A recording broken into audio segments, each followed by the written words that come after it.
Friday. It is time for having fun with J and J. It is the last week in February, and we have had such a month. But we are still here. We are still rocking and rolling, and we have a great show for you guys today.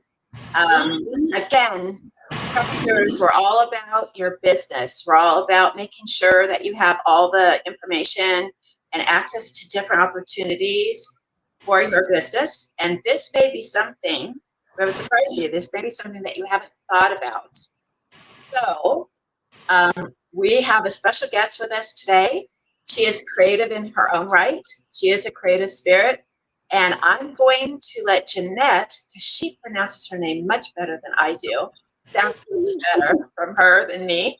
So I'm going to pass it over to Jeanette. And welcome to the show, ma'am. Go ahead, Jeanette. Hi, everybody. Thank you for being here with Jay and Jay. I'm Jeanette. And we have a special guest. We met on a platform, and it was very interesting, and I love having her on the show because there's a different view of how we can handle business in a better way. I fell in love with her immediately. Her name is Amore, Phillip, and she is a PR consultant, and she's going to tell you all about her. So, Amore, I just wanted to let you know, thank you for being on a show with us today. I really appreciate you. How and what made you get into this business in PR? Well, thank you, ladies, for having me, Jenny and Jeanette. And it's a pleasure to be here to, talk with you today and connect with your audience. So, how did I get into PR? So, prior to starting my own agency, I was in the fashion and entertainment business, and so those two things were my core studies, and I also worked in other fields as well.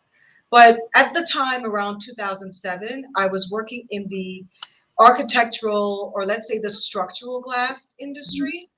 And so at that particular company, I used to do presentations for architects and interior designers on the different types of glass that they would be, they had to spec for the buildings that they were building here in New York. And so during that time, the company that I was working at downsized. And when I was there, I was an account manager. I also did some marketing as well, and also a little bit of sales and things like that. And so they downsized in 2008. And what I did was I decided to reach back out to some of the contacts that I have and ask them if they needed PR or marketing, or if they needed help with events and things like that. And so I knew some people in the film industry, some filmmakers and things like that. So I started helping them plan independent screenings. And as we planned those events, they needed a venue, they needed sponsors, they needed press. And so I helped them to do that successfully. And so I did that for a couple of years, and I built up a client base. So I started planning other events. I started doing some PR and things like that. And so it all worked out. And then in 2010, that's when I launched a company. So I went from pretty much being unemployed to award-winning agency within the last 10 years. Wow. Now, you say right now, this just so goes along with what we're experiencing today. And you're just a shining example of a true entrepreneurial spirit. Even though you worked for a company, right? And you could have folded up your tent and said, wah, I don't have a place to go. You actually totally redid yourself, restructured yourself, did better with your own skill and talent, and created a new business for yourself. That's amazing. Yes, I always say create your own lane, right? And do you have an example of anybody who's benefited from your? I know you were mentioning all these other people that you really gotten close to, and you say, "Hey, this is my creation here," and things like that. So in terms of people who benefited, I've had the pleasure of working across different verticals. So I worked with a few government agencies here in New York. as a contractor. And one of the memorable projects that I also enjoyed was a couple out of Australia, and they was a husband and wife couple, and they did public art around the world. So I don't know if you've seen a lot of these big statues like the elephants and the Wall Street Bull. They have a lot of these big bronze statues in major cities. And so that particular couple, they were responsible for that. So they did all these different statues. And so I believe they were commissioned to do some statues somewhere else. And then they were looking and they saw that there were not many statues of women, right? And so they wanted to create some sort of a balance there. And they launched this project called Statues for Equality, which was back in 2019. And they were out of Australia. So they had these huge statues. I think there was 10 statues. Oprah Winfrey was one of the statues. Oh, And Nicole Kidman, and so on and so forth. Gabby Douglas as well. And I forgot the name of the lady, but she was the one that studied the gorillas in Africa. oh, I know her. Yeah. Yeah. Uh-huh. And so they launched this project, and they connected with my agency like a year before they did the launch. And I was like, how did they find us? But I was so excited. And we worked with them for that particular project. We were able to get lots of press, lots of local coverage, CBS, NBC, I believe also. I believe the New York Times as well wrote a piece on that.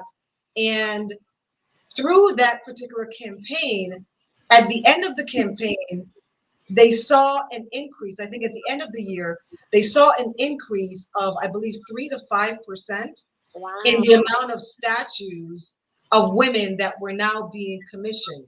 That's awesome. As a result of that campaign. I love And so for that campaign, we were responsible for planning the press conference and the launch. And so we had to connect with local media and get coverage on that day. And the statues were lined on 7th Avenue or Avenue of the Americas across from Rockefeller Center. And they remained there for a while. And then the latest addition to that was Ruth Bader Ginsburg before, and of course she's passed. But they added a statue of her, and then the statue was here in Brooklyn for a while. But that was one of the projects that was most memorable to me, that I really got to contribute and really enjoyed working on. Wow, And that's great. Did they just in case, because I'm a woman veteran, did they put any women veterans up there by any chance? Because we really need that. Yeah, I don't believe any of them were women veterans. They were mostly in they were mostly like celebrities already or in the entertainment industry. So for example, Gabby Douglas, Jane Goodall, Nicole Kidman, Oprah Winfrey, and who was the other one? I'm forgetting. But I'm forgetting some of the names, but there were 5 others. But they were mostly already, celebrities that were contributing to different causes. Hey, but at least that's come a long way, because women, is true. We didn't have no statues. Good luck with that. But now, I so think that was one of my most major. They actually just did a statue of the nurses for Vietnam. I think one of the latest government ones that they just put up for women. But Amore, so we talked a little bit, which I was excited for because I was losing a bunch of good stuff. We want to savor good stuff for the show. But talking about small businesses, because as we were discussing, small businesses don't feel that PR is a place for them to be, or that it's something that they either need or can aspire to. And you are so eloquently telling us why it's so important for small businesses to have some sort of PR element in their marketing and their business plan.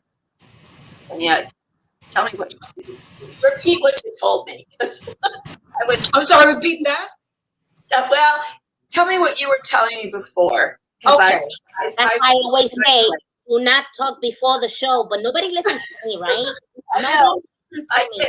I get all excited. I'm sorry.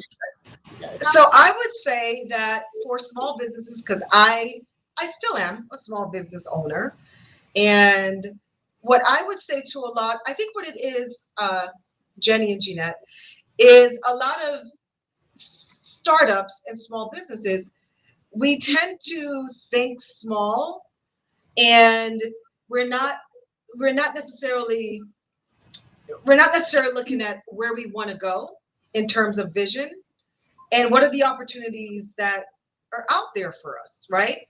If we only added certain things to their strategy.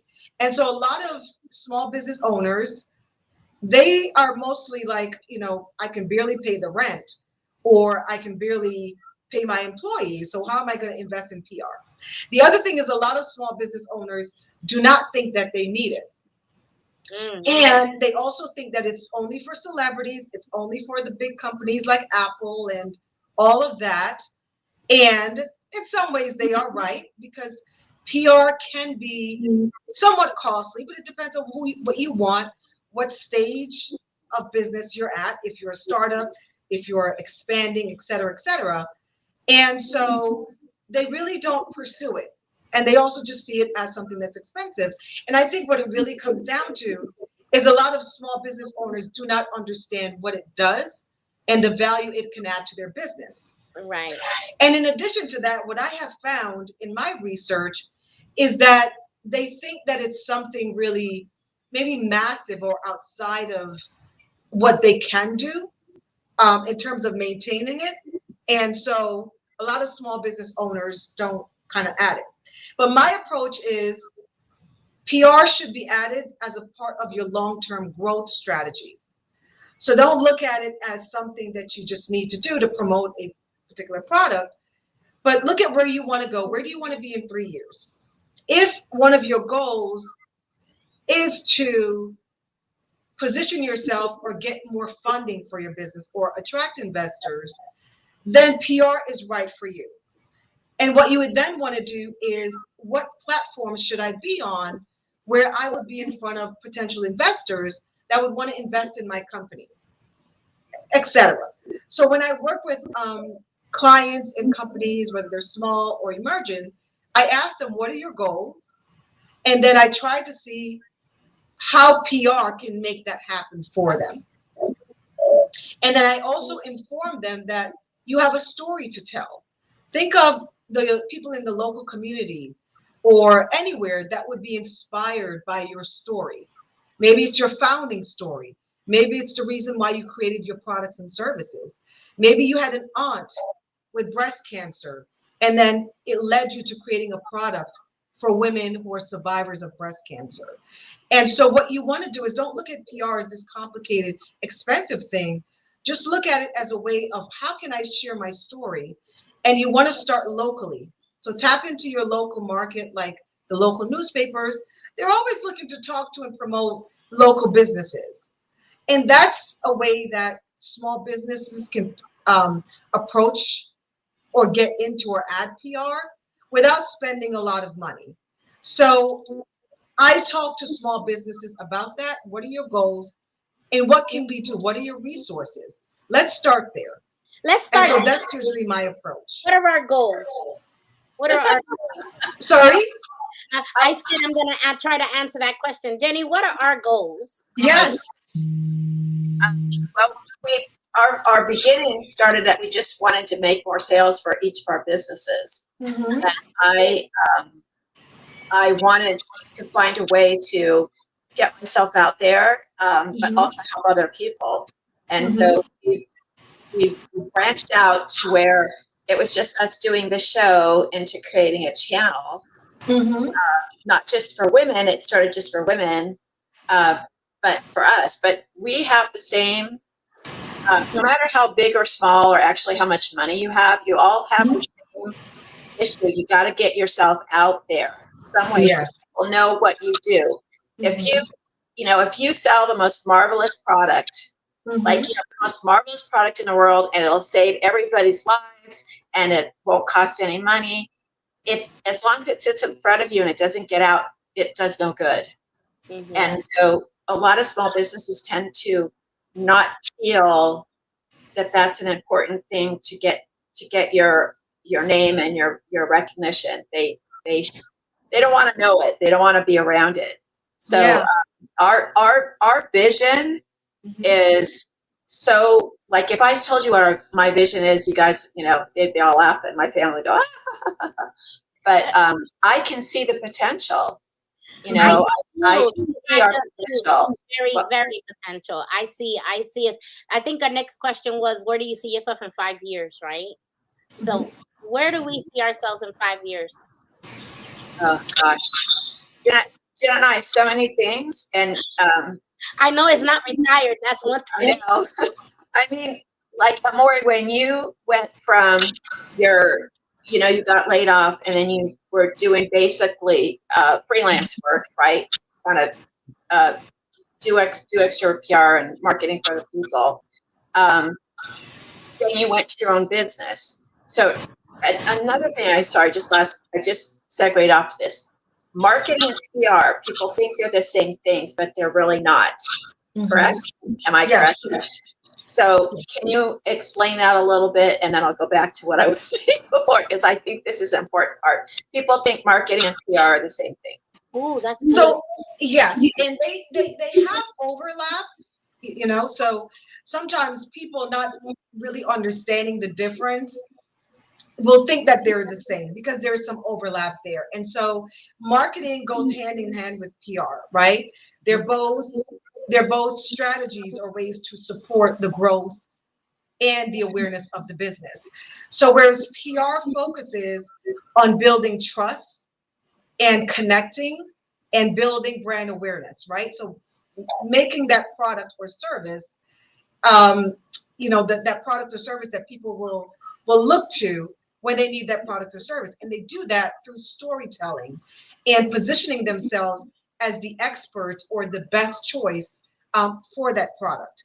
And then whereas with marketing, it's sort of getting people into the sales funnel. It's sort of building that awareness and saying, hey, look, this is the product we have, and this is how it would benefit you. So that's more under with your advertising and things like that, your Facebook, your social media. So it's constantly saying, hey, look at me, I'm here. This is my product. This is what I have to offer. And PR complements that by saying, trust us. We are, we understand your needs. We know who you are.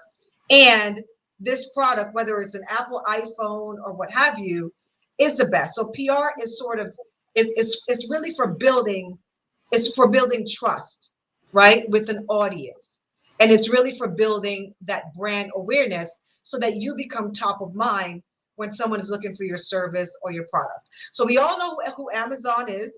We all know who Apple is. We know who they are because PR is a part of their strategy. Now, take, for instance, I'm going to mention Tesla, right? Tesla doesn't spend money on advertising at all, right? And you know who Tesla is. Everyone knows who Tesla is. And there's, of course, PR, right? They don't spend money on advertising or PR or anything like that. But there's a way that they continuously tell their story. And PR is really about that. It's consistently telling the story of that brand, of that product, or of that service. And marketing complements that. So that's for everybody, because they always talk about branding yourself. That's like over the internet and social media, it's all about branding. But the buying public has to identify you and say, oh, I've heard them before. They may say they've heard a story and this story never existed, but it's in the psyche, or this company does this company does that. So the PR part, you can send your all of your marketing stuff, your buy this, go there to get this. But if the public or the person that's buying it doesn't say, wow, I've heard that was a good company, or I've heard good things about it, they're not going to jump. Right. It's a thing that we do as consumers. So when you go to the grocery store and you're in that my favorite section, which is the chip section, and you see Doritos and you see Lay's chips or whatever they are, look at yourself which one you pick. Do you always pick the best one, or do you pick the one that you heard the most about? Right? And the answer is the latter. Exactly. Yes. And so there's always that's why companies like Taco Bell and On the Border are making their own chips now, because they have such recognition out in the public that they're going to try to challenge the big companies like Doritos and get it of that market share. So it's really important to make sure that you're not only marketing, but that you are putting yourself out there in a good light, what you're doing, and give people a little bit of I have a question. Yes. So if it was for us, like, we're trying to let people know, hey, who's J&J? What would be one of the things that you would focus on for J&J? So for J&J, depending on the target audience and the product or service, one of the best approaches could be that J&J, or both of you ladies, would position yourselves as experts or thought leaders in your industry, right?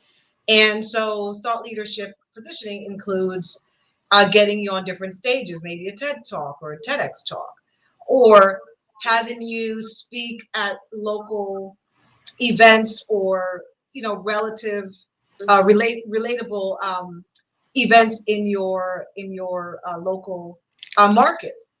In addition to that, perhaps introducing you to your local media as business owners who are making a difference in the community. And so what will happen is that people will get to know you both as subject matter experts, as thought leaders in your industry. And that in and of itself would lead people to want to trust you, trust what you're doing, and see you as experts. And they would then support or buy from you based on that trust. If they're buying from you based on trust and the awareness that you built, you're now making a mental imprint in that person's psyche, and because they're now trusting you. And so then whatever it is that you do, they're not buying just because they saw a big shiny ad. They're buying because they trust Jenny and Jeanette. They've seen them as experts in the local media. They've seen them on stages talking about what they do. And so that is the difference, especially that is part of the power of PR. And for different companies or brands or what have you, the approach is different. So for both of you, based on your background, who you're trying to connect with, there might be a different approach. If it's just a brand or product, you may want to position that product through product placement, right? Getting that product featured on gift guides in, let's say, on O List. If they see your product on O List, they are immediately going to trust your product, right? So it's the positioning and having that product or service or that person or that thought leader be in the right spaces in front of the right audience at the right time. And you want to keep doing that consistently so that you build up that trust. I also want to say, think about the brands that we trust the most, right? Vaseline, Q-tips, right? We've grown up, and Q-tips is a cotton swab. But the brand Q-tip, we trust. We see it all the time, to where we're calling the cotton swab and any other cotton swab a Q-tip, right, when it's just a cotton swab. And when we think about shopping, we're going to think about Target, right? If we think about fast food, we're going to think about McDonald's, because those companies, they're also legacy brand because they've been around for a long time, but they got to where they are by consistently telling these stories and investing in storytelling, which is PR. Did you? I think Jeanette had a question. Then I have another one, but if I can remember it. Yeah. She just answered it. Oh, she just answered it about Go ahead, Jeanette. I know I do want to interrupt you. Is when you tell your story, basically the reason is because when I start thinking of what you do now that you say, because see, I stay quiet and I listen, and I that's how we learn, right? But it Yes. then tells me, okay, we need Amore Phillips over here to help us with telling people our story. The Mhm. story is unique. If you was to see how the beginning was when we met, it's an incredible story. Nobody would believe it. They're like, "What?" Mhm. People we haven't met and we've been doing this online. They're like, "What?" I mean, people. I love the reaction because they're like, "No way," because it's like, who said that we had to be in the same state? I mean, in today's world, we're in three different states. We're in New York, Mhm. Florida, she's in Texas, and we're all able to be in one platform sharing with the world about how to be successful in their business because we have a platform now. So Mhm. if I was a small company, and I'm bringing us because a lot of people will have that. I'm thinking for the local crafter, you just said to highlight their item and getting them in front of, and if it's a service, it's getting them in front of TED Talks and things like that. So Mhm. many times people have told Jenny and I, you two need to take this on the road. Is that a part of what you're talking about when it says PR? Yeah. So taking your show, I think you're talking about, right? On the road, yeah, that would be a part of building brand awareness. So taking it on the road, meaning that you would be now in front of different markets who did not know about you, right? Right. And so one of the things that I think is unique about how you guys have built this platform and this business is that you're using and you're leveraging, let's say Zoom or online platforms to do so.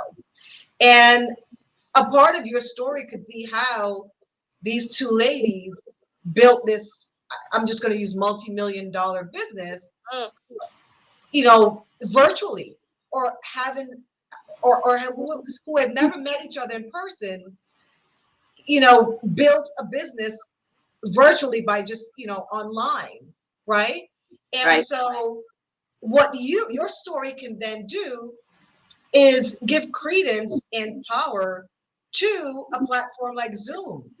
Because Zoom can then say, look at these two women who built this multi-million-dollar, national company using Zoom. And this is the power of Zoom, right? Yep.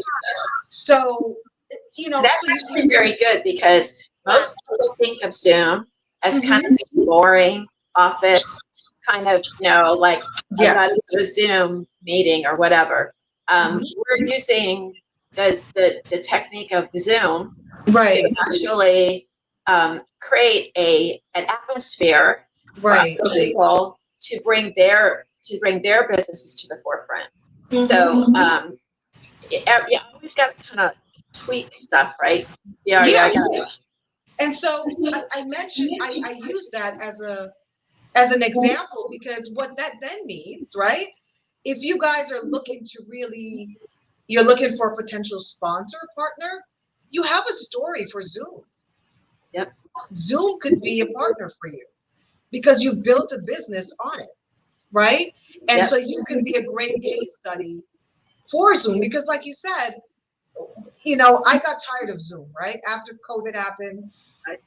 you're meeting on Zoom and you're not meeting people in person. I really miss that connection. I'm a Gen Xer, and I don't know, I think you guys probably are too. Mhm. But I really miss because I had never, prior to COVID, never really worked in a virtual setting, right?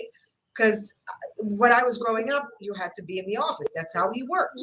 Yep. And so with COVID, I really didn't know. I was resilient or I resisted it for the first couple of months of COVID. I was like, I'm not doing it. I'm not meeting online. I'm not doing this. But I had to. And so I made it work to where it even helped me strategize and better um, work on the structure of my business internally from using Zoom. So a part of PR and PR strategy would be to look for the story and who is the best partner for that story, right? That you're telling. And as I mentioned, perhaps getting a sponsor or a partner to take your show or your platform on the road. because you've built a business on Zoom, Zoom is the perfect partner for you. Why? Because it makes sense, right?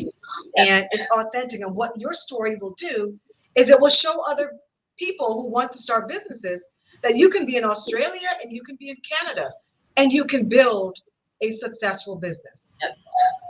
Yep. I've never thought about that. My eyes have just like, I never thought about that. I mean, Yeah. I mean that when we interview people, we just don't invite crafters. But we invite people that think like crafters because, you don't think about it. My mind is like so different, and it's actually a great thing to have another person think outside the box. Yeah. So and that to me is and I take it and I claim it. The multi-million-dollar company, Yes. and how much I was claiming it, and I was claiming it in the name because I was, and I said, yeah, I'll take it. We're a multi-million-dollar. I'll take it. I, you know, I wish crafters and artisans, because they get so into their product making Yeah. that they don't think down the road. Like Right. they're just in the moment. And we have so many amazing people in this country, actually the world, that have so many skills and talents and are so blessed, but they don't think of it that way, and they don't think that they should or could do a business in that. And so I'm hoping that they will take from this how important PR is to their business. And I was going to really quick ask you because I know we're going to have to go, but when people do things like local Toastmaster things, join organizations that have, women's groups or men's groups, stuff like that, do you think those are as helpful as, say, trying to get local media or with sponsoring? Like if you say you sell dog cookies, and you go to your local vet and you say, look, I'd love to sponsor something for you guys and work with them for like animal shelters or something. Are both those techniques something that they could use to help? Yeah, absolutely. Absolutely. And so with the local type of part of it is that I always tell small businesses to start local, to start within your immediate network. And Toastmasters is a great platform for anyone that's looking to position themselves as thought leaders. You want to start speaking as much as you can within your local communities or within the chamber to prepare you for, bigger opportunities. And that would be a part of, so we would look at, like, let's say I was doing an assessment. And remember, I said the first thing that we want to do, we want to understand from the client is, are you looking to grow? If you're looking to grow and you tell us, yes, you're looking to grow, we understand. We then, communicate that this is a long-term thing. This is a marathon. It's not a sprint. Whereas a lot of companies, they come in, they're looking for immediate results. Everyone wants to get in the New York Times or get in Oprah magazine tomorrow.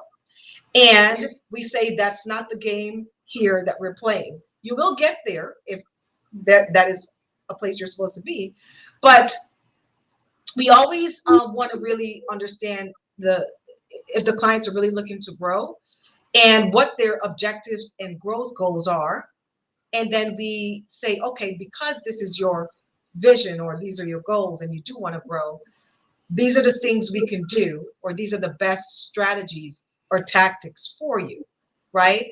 And so for both of you, I see thought leadership positioning, right? That's one thing that I would, that I would present as how we could best increase your awareness, get you in front of a larger audience, so that you can show people that businesses can be built by people who have never met, right? And continue to share that story. So your story needs to be much bigger than your product or service.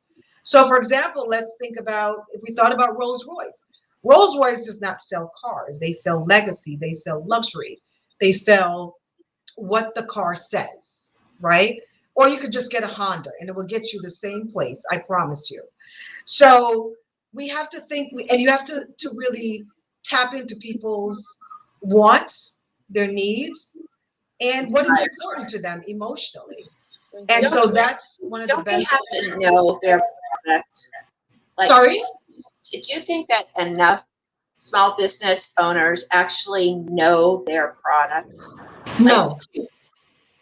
yeah, They don't know their product and they don't know their target audience. Because when I started, I was just trying to get in front of everybody, right? And that led to a whole lot of not so good things, but a lot of lessons learned. Everyone is not your client or your customer. And Mhm. that's one of the big things that we have to get through our heads as small business owners, including myself. What you're looking for is a group of people that need your products and services that you can really help. And if you help that small group of people, they will become your cheerleaders. They yep. will become your biggest advocates. And when you make that connection with that audience or those audiences, you're winning, let's say, right?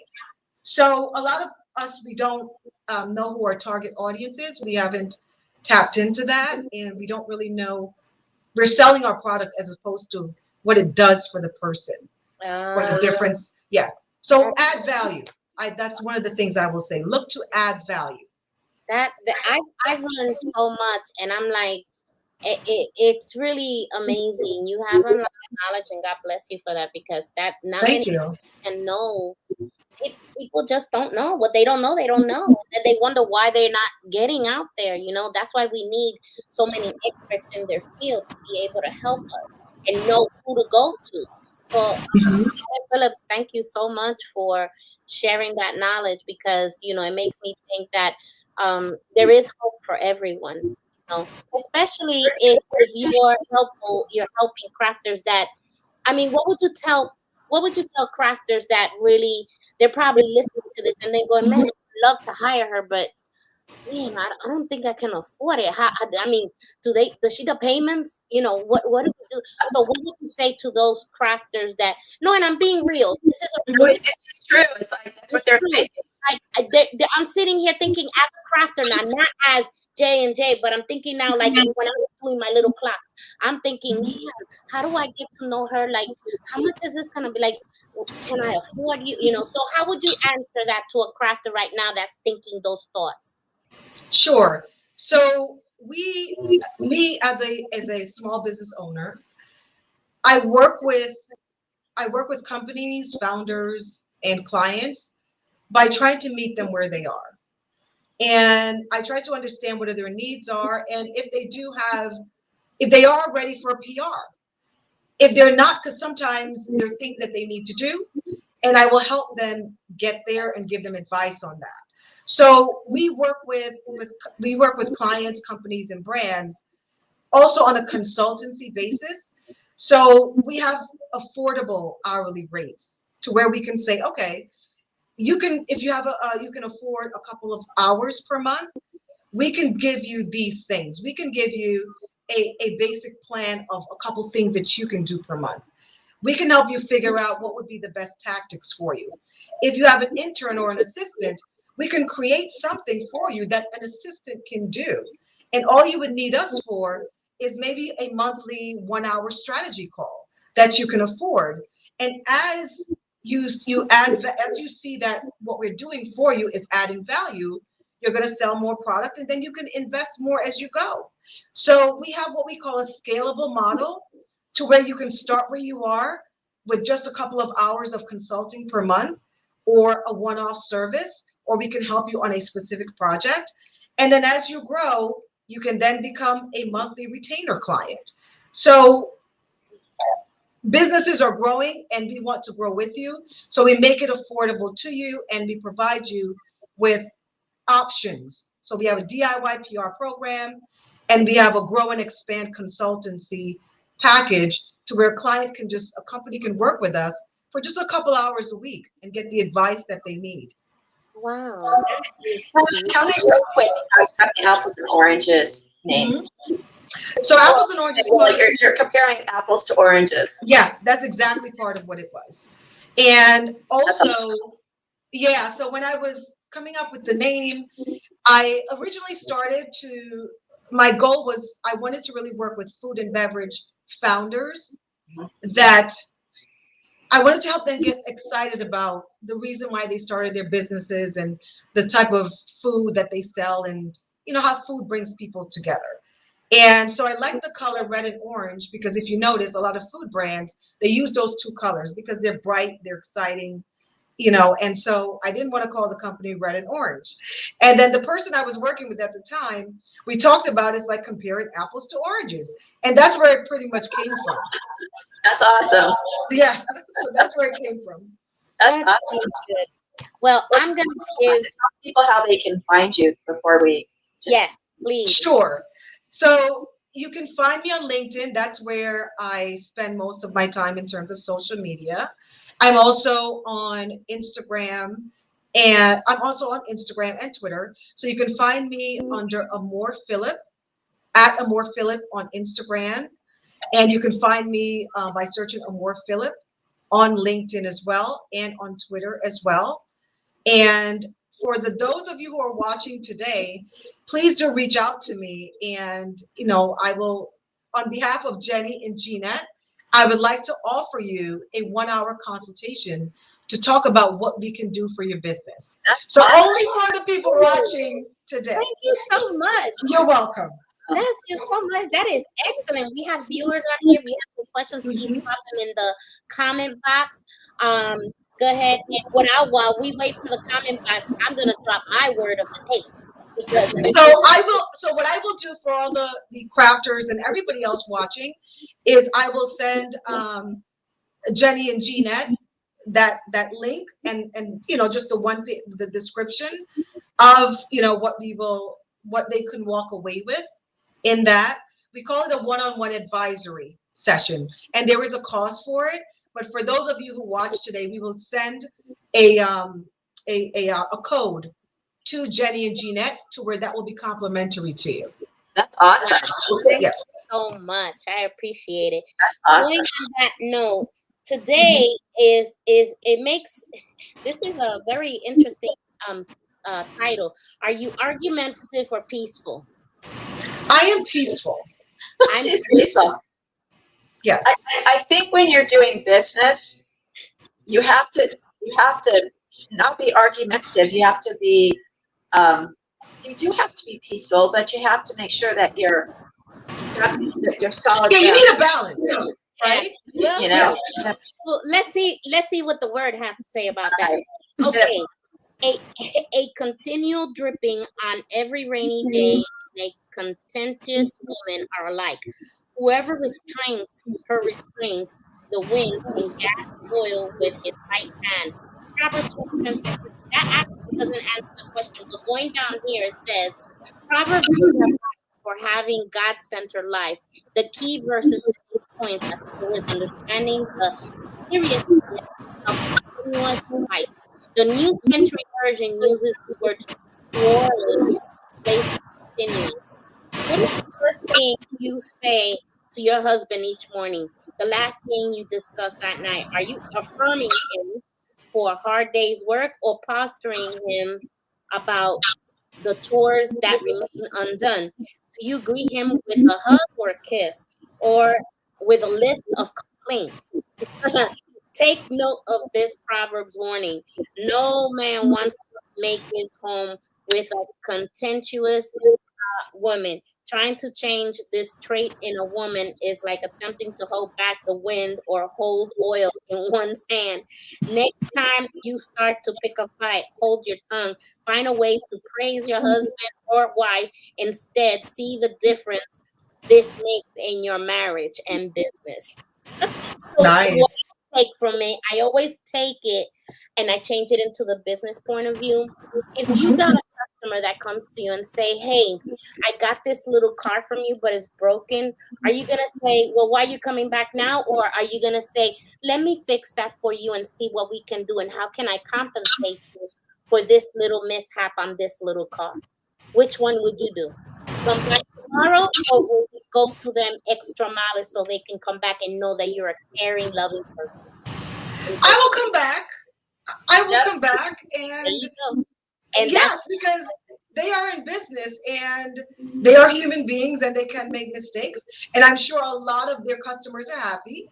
And the ones that there is an issue with, they will do their best to make it right. And I would do my best to participate so they can help me, so I can build a relationship with them, because it's all about relationships.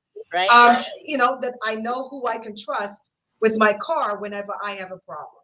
right. That's exactly right. Well, on those notes, You never want to be known as a business, in a business, as being argumentative. Right. For yourself, I mean, there are people, there are customers that are going to be not, you know, truthful, or there's something happened, and you can, you just got to have a little patience, because almost all of them, they're probably not even irritated about you. They're irritated about the thing before, and you settle them down and you say, okay, what can I do to help you? It changes the dynamic, is what you want. Yes. You don't want anybody to go away from your business if you can help it. right. And that's part of putting your business out there and making sure that people understand that you're doing your best, and hopefully you can remedy the situation. Okay. And I think too,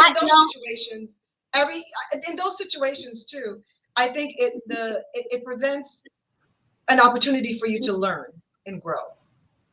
Whenever you have the mistakes and things like that, that's what I've gathered from it. Yeah, it is. And that's why I always like the word, because it does open discussions on what we can do to help people. Well, we go ahead and go into commercials, and then we'll be right back to say our goodbyes and one last thought for Amore to tell us on our business. So I'll be right back. I don't do anything, right? Yep, we'll be right back.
Ooh, some great Welcome back. commercials there. Welcome back. Did you like our commercials? I was like, wow, that was impressive. Okay. I said the movie night thing. What's that? The movie night. Oh, I'm glad you asked. Well, in every Friday night at 8 o'clock, we bring movies from 1940s to 1930s on our channel. So you Wow. could bring your popcorn, bring your candy and everything else and enjoy a movie on us. And that's what that is about. That's no, I love that. I love that. And I saw this. So, what was it called? Society. Subscribe. Yeah, that was my commercial. Do you like it? Yeah. I saw. You might want to hire me one day if I need another job. But that's a really that's the company I was telling you about. Nice Kid. Oh yes. You know, and his platform is you can sell anything on it. It's just trying to get away from the big guys and getting out there. He's got a good SEO program, and he takes everybody on and loads them up, gets them all set, and he only takes a fee when something sells. So that makes sense. And I love that because 10% is nothing, you know. And when you say you actually don't pay anything for the store, the platform, the setup, nothing. And when your stuff sells, she sold the book already. I did. I sold the book. Wow, nice. Because we haven't even marketed you yet. So again, we're trying to get people to see what you're seeing. You're seeing it at another through another window, but there's so many artists and artisans. My son is an artist. Her son's an artist, and they don't see past their work. And we're trying to get them. Yeah. See, and the channel came in because our viewers. We are a channel, so we're not just a YouTube section. We 24/7. And when we're talking about programming, we want people to enjoy it. We want people to. There's not a lot of places that you can watch that are like, we got enough news. We got bad news all over the place. There's plenty of it. We're a place where kids can watch cartoons, or parents can just sit back and enjoy an old movie that they haven't seen in forever. And that way, when they see our channel, then they'll start looking at our vendors and our talent and our other businesses to grow our viewership. So that was the point of doing that. And Friday night, we all used to go to the movies and sit down and have some time with our family. And we thought that would be a good thing to start again. And it's worked, and we really like it because I text Jenny all the time, even though she's not like next to me. It's like we're eating popcorn at the same time. So I said, "Did you believe the hat on that man?" You know, old fashioned. We start comparing, like, "Oh, I remember when every man wore a suit. I think that was so elegant." You know, and it was the way they dressed back then too, right? Yeah. I love that era when it comes to dress, and they were always so presentable, and they were in their suits, and you had the ladies with the dresses, you know, where it was, you know, it flares out at the bottom. Yeah. That seemed like a great era. Yeah. Everything was just so classy, right? Yeah. It was, and that's what we thought. It was something different. People, you know, like I said, you can enjoying it. We get our most views on Friday nights. It's like, get that spike going on. I'm like, awesome. People they love all of that. They love to have, you know, an opportunity to sit down and look at something different. And then we have a news program that we say, there's no news here. It's just crafting news, but really no news. It's fun. You know, we have that, and we love that show because people they're liking it. They like the fact that, okay, this is news, but we say no news is good news. So that's why it's no news.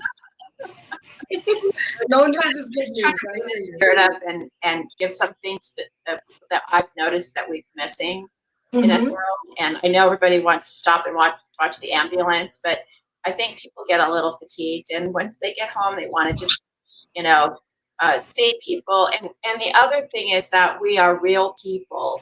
We aren't a celebrity. We're not people that, you know, we've all done the do-it-yourself, you know, shows and cooking shows and things like that. We're just, the people we have are real people. They're just people that are out there making stuff out of nothing sometimes. Yeah. And How about the beaver guy? We have a guy who he actually has a beaver dam. Real beavers come Oh, and so wild. flood. So what he decided to do, he has free labor. He don't, he realizes, and he told him, you realize you have free labor. He goes in there, takes the wood that they have chewed up and broken, breaks down the dam, and makes products out of it. He does coat hangers, wow. candle holders, walking sticks, coat hang. I mean, He said no overhead at all. Talk about recycling. and no nothing. And every week he has a pile of wood because the beavers are working for him. Wow. So the beavers are his employees. That's what I'm saying. I say he don't gotta pay benefits. You don't even gotta get him a salary. That's what I'm saying. That sounds good to me. Yep, absolutely. Okay. So any last words, Miss Phillips, to our audience on anything you want to share with them? So I would like to share that if you are in business, you're a small business owner, founder, etc., and the going gets tough, always remember your big why as to why you started your business. And let that drive you through all the ups and downs in business, because that's kind of what drives me on a day-to-day basis, right? And so in terms of PR, everything is within reach, right? You don't have to do things the traditional way. You don't need to have a big retainer. For some agencies, yes. And also with us, yes, you do. But there are also options. So don't cheat yourself out of something because you think that there's no opportunity for you, you can't afford it. Ask, right? Right, always ask. And sometimes there's some people who come to me and I really love their product and what they're doing, and so I find a way to make it work with them. Right, so if someone finds value in what you're doing, your product, service, etc., you can find a way to make things work, because think about, you want to go forward, and don't say I can't afford PR, so I'm not even going to ask. Say, listen, this is who we are, this is what we have, this is what we can afford. What can you do for us for this? And that's my best advice. And also leverage your local media. They want to talk to you, right? There's Small Business Saturdays and Small Business Month, right? So during that month, reach out to your local, the person who does the business news on the local channel and say, hey, my name is so and so. I have a small business here in the neighborhood. I bake cakes. And are you looking for any small business owners to highlight on your programs? I'm available as an expert. And that's PR right there. Right? So it is available to you. So just think outside of the box a little bit, and never think that you can't afford or do something. Always ask before you void yourself of an opportunity. Thank you so much. Always say yes. Yes. Got a couple of seconds Look left. for yes. Yes. Always say yes. I said yes, and look where I landed with. I know, she got stuck with me. Yeah. Okay, so thank you so much, Miss Phillip, for joining us today. We love the wisdom. And Jenny, any last words in a couple of seconds? No, Not hours. I'm so thankful you came onto the show. I thought you brought so much to our audience, and we look forward to doing some stuff with you, see what happens. Yeah, but yeah. I'm very happy that you showed up, and we appreciate you so much. Thank you. Thank you so much, and thank you to your wonderful, amazing audience. And I will follow up with Jenny and Jeanette. And thank you so much again for taking the time out to listen to me today. Thank you. Thank you. Thanks, All right. I'll press the button. You press the button. What are you gonna do? What are you gonna do? What am I gonna do? Hurry up. Press the button. I'm going. Don't push me. Bye.